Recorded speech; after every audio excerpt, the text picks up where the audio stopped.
नमस्कार. शिक्षणशास्त्राच्या परीक्षेची तयारी करताय? अरे वा. मग आजचा आपला हा आढावा अगदी तुमच्यासाठीच आहे. आपण अध्ययनाच्या काही अत्यंत महत्त्वाच्या उपपत्ती समजून घेणार आहोत, ज्या तुम्हाला परीक्षेत नक्कीच उपयोगी पडतील. चला मग सुरुवात करूया. आज आपण काय काय पाहणार आहोत त्याची ही एक छोटीशी रूपरेषा आहे. म्हणजे आपली उजळणी एकदम व्यवस्थित टप्प्याटप्प्याने होईल. बरं, सगळ्यात आधी आपण अध्ययन उपपत्ती म्हणजे नेमकं काय हे समजून घेऊ. एकदा का पाया पक्का झाला की पुढचे सगळे मुद्दे एकदम सोपे वाटतील. एक गोष्ट लक्षात ठेवली पाहिजे. या काही हवेतल्या गप्पा नाहीत. या अशा विचारप्रणाली आहेत ज्या मानसशास्त्रज्ञांनी अनेक प्रयोग करून खूप अभ्यास करून तयार केल्या आहेत. आता हे 3 शब्द बघा: उद्दीपक, प्रतिसाद आणि दृढीकरण. आपण पुढे ज्या काही उपपत्ती पाहणार आहोत ना, त्या सगळ्यांचा पाया हे 3 शब्द आहेत. उदाहरणार्थ, वर्गात शिक्षकांनी प्रश्न विचारला, हा झाला उद्दीपक. विद्यार्थ्यांनी उत्तर देण्यासाठी हात वर केला, तो झाला प्रतिसाद. आणि शिक्षकांनी शाब्बास म्हटल्यावर जे झालं ते आहे दृढीकरण. सोपं आहे की नाही? आता आपण अध्ययनाच्या 2 मुख्य विचारप्रवाहांवर नजर टाकूया. खरं तर ह्याच 2 विचारांमुळे या क्षेत्राला एक वेगळीच दिशा मिळाली. इथे 2 गट स्पष्ट दिसतात. एकीकडे आहेत साहचर्यवादी, जे म्हणतात की आपण गोष्टींचा संबंध जोडून शिकतो. आणि दुसरीकडे आहेत ज्ञानात्मकवादी, जे मानतात की नाही, आपण विचार करून समजून शिकतो. याला आपण असंही समजू शकतो, साहचर्यवाद म्हणजे जसं आपण एकावर एक ठोकळे रचतो तसं आहे. तर ज्ञानात्मकवाद म्हणजे एखादं कोडं सोडवण्यासाठी आपण जसं संपूर्ण चित्राकडे पाहतो ना, अगदी तसंच. चला, आता यातल्या पहिल्या गटाबद्दल म्हणजे वर्तनवादी दृष्टिकोनाबद्दल बोलूया. आणि याची सुरुवात होते एडवर्ड थॉर्नडाईक यांच्यापासून.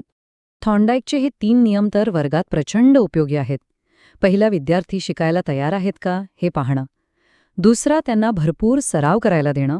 आणि तिसरा, त्यांच्या चांगल्या कामाचं कौतुक करणं, ज्यामुळे त्यांना आणखी चांगलं काम करायला प्रोत्साहन मिळतं. इथे खूपच रंजक बदल दिसतो. बघा, थॉर्नडाईकसाठी दृढीकरण म्हणजे फक्त एक साधं बक्षीस होतं. पण तेच दृढीकरण स्किनरच्या मॉडेलमध्ये अध्ययनाला चालना देणारं मुख्य इंजिन बनतं. म्हणजे बघा, या संकल्पनेचा प्रवास कसा झालाय.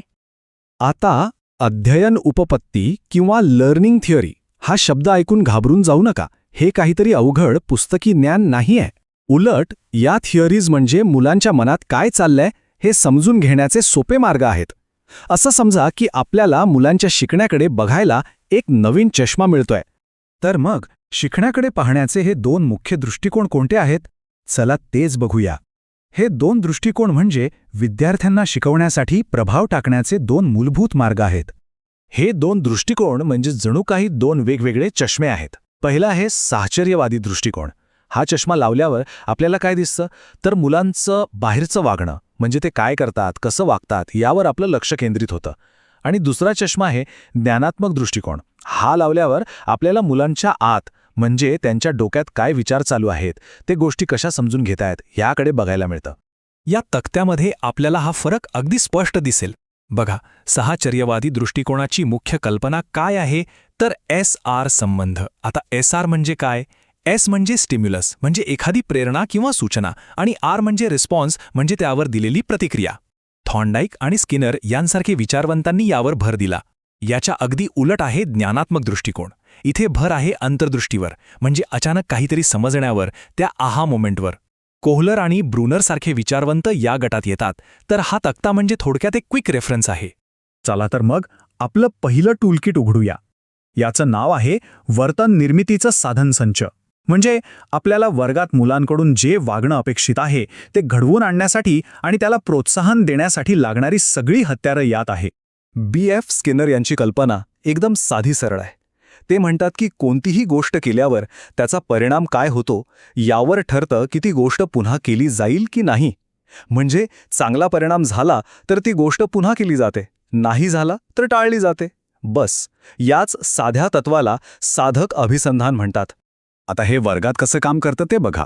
समजा चर्चेदरम्यान एका विद्यार्थ्याने खूप विचारपूर्वक उत्तर दिलं आणि आपण लगेच त्याला म्हणालो, अरे वा, खूप छान मुद्दा मांडलास. तर काय होईल? त्याला प्रोत्साहन मिळेल. पुढच्या वेळी तो अजून उत्साहाने भाग घेईल. आपली ही एक छोटीशी प्रतिक्रिया त्याच्या चांगल्या वागण्याला पक्की करते. बरं, आता वळूया आपल्या दुसऱ्या तितक्याच गमतीशीर टूलकिटकडे. याचं नाव आहे युरेका, क्षणांचा साधन संच.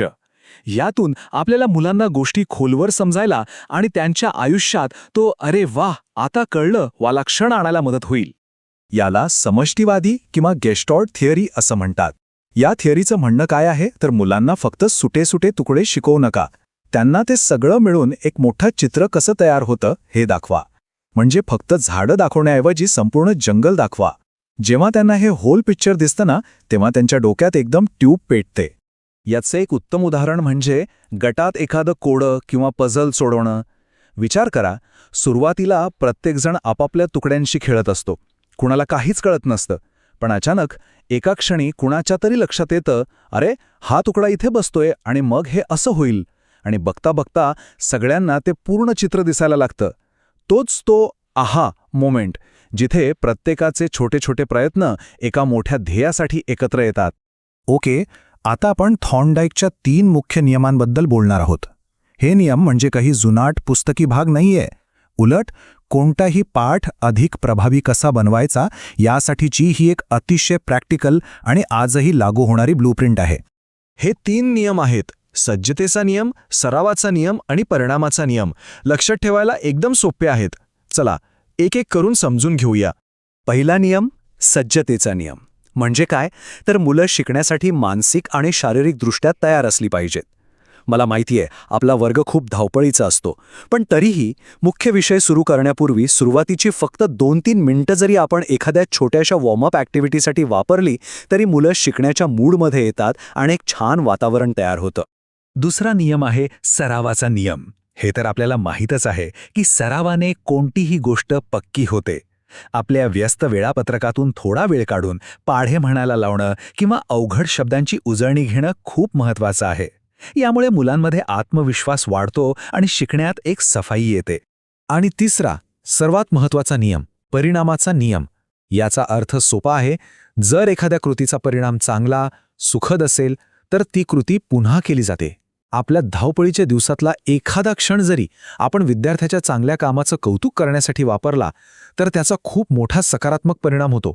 वर्गात एक छान प्रोत्साहन देणारं वातावरण तयार होतं. ठीक आहे, मग आता थेरी खूप झाली. आता प्रत्यक्ष कृतीकडे वळूया. हा आहे खास तयार केलेला दृढीकरण स्टार्टर पॅक.